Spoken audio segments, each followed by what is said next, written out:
Assalamualaikum warahmatullahi wabarakatuh. Yang terhormat kepada Bapak Nurholis SPDI MPD selaku dosen pengampu mata kuliah Matematika Falak dan teman-teman yang saya banggakan. Pada kesempatan hari ini, kami yang beranggotakan Risa Inu Mas Idayu dan Siti Nur Azizah akan memaparkan tentang sejarah ilmu falak di Indonesia. Nah, sesuai materi yang kita bahas hari ini, yaitu perkembangan ilmu falak di Indonesia, maka saya akan memaparkan sekilas tentang sejarah ilmu falak.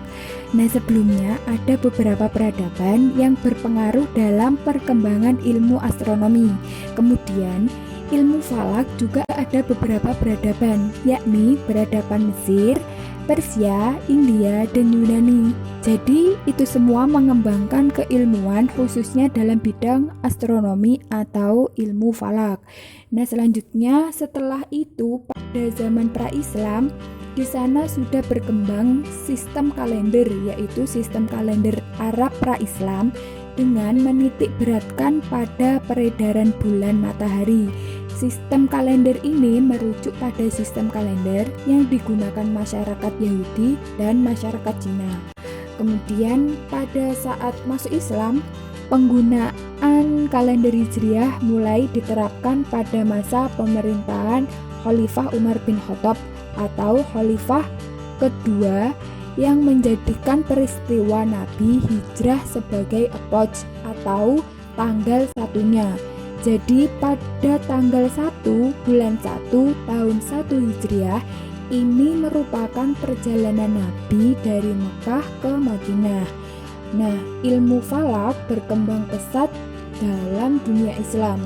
Beberapa ilmuwan lahir pada saat itu, diantaranya yakni Al-Khwarizmi, Al-Biruni, Abu Mash'ar Al-Falaki, Jabir Batani, Al-Farghani, Nasiruddin At-Tusi, dan Ulugh B.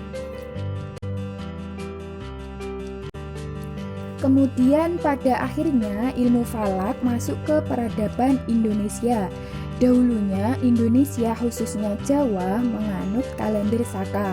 Nah, jadi kalender Saka ini adalah kalender yang berpedoman pada penanggalan Hindu-Buddha di India yang diprakarsai oleh Aji Saka pada tahun 78 Masehi dan berpedoman pada penggerakan matahari seperti kalender Masehi saat ini. Setelah masuknya Islam, Sultan Agung Hanyokrokusumo dari Mataram Islam melakukan peralihan dari kalender Saka menuju ke kalender Jawa Islam. Nah, sebagai wujud apresiasi pada masa sebelumnya, bilangan tahun pada kalender Jawa Islam tetap mengikuti bilangan tahun sebelumnya. Perubahan itu terjadi pada 1 Suro 1555 yang bertepatan dengan 1 Muharram 1043 dan 8 Juli 1633 Masehi. Selanjutnya yaitu kolonialisme Portugis, Belanda, Jepang. Nah, perlu dicatat bahwa perkembangan kalender Islam sebelum masa ini tidak mengalami perkembangan secara signifikan. Nah, pada masa kolonial, umat Islam berada di bawah tekanan para penjajah. Otomatis perkembangan Islam di periode ini terhambat.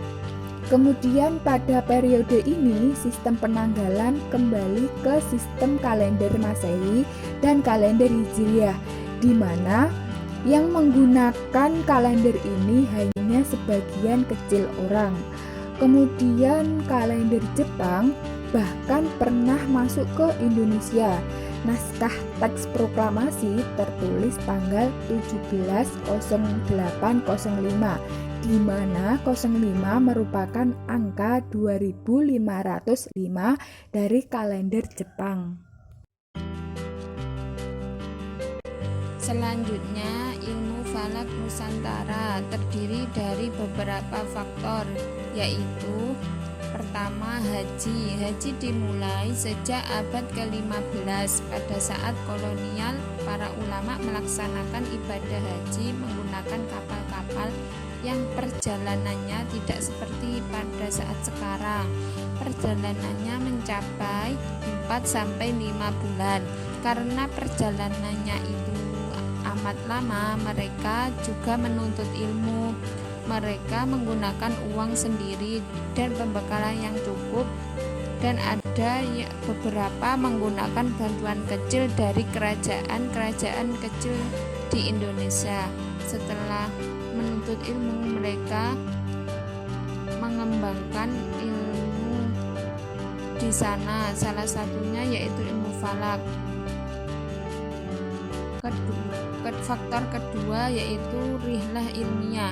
Perjalanan menuntut ilmu, mencari tempat yang baik, mencari guru yang lebih otoritatif, atau juga perjalanan seorang ilmuwan di berbagai tempat.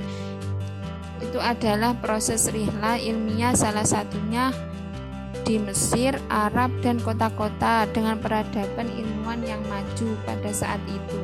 Di sana ilmu yang dipelajari adalah ilmu tasawuf, ilmu fikih, ilmu tauhid, dan ilmu falak. Jadi setelah mereka pulang membawa karya ilmiah dari sana dan dikembangkan di Nusantara.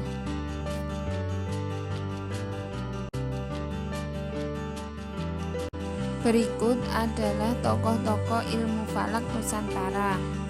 Pertama, Muhammad Arsyad Banjar. Kedua, Muhammad Mukhtar bin At-Thorid. Ketiga, Muhammad Maksum bin Ali Jombang. Keempat, Hasan Maksum. Kelima, Muhammad Faqih. Keenam, Hasan bin Yahya Jambi. Muhammad Jambi Jambek. Muhammad Mansur bin Abdul Hamid Betawi. Muhammad Yasin, Zubair Umar, Muhammad Saleh, Abdul Jalil bin Abdul Hamid Kudus, Tengku Muhammad Ali Irsyad.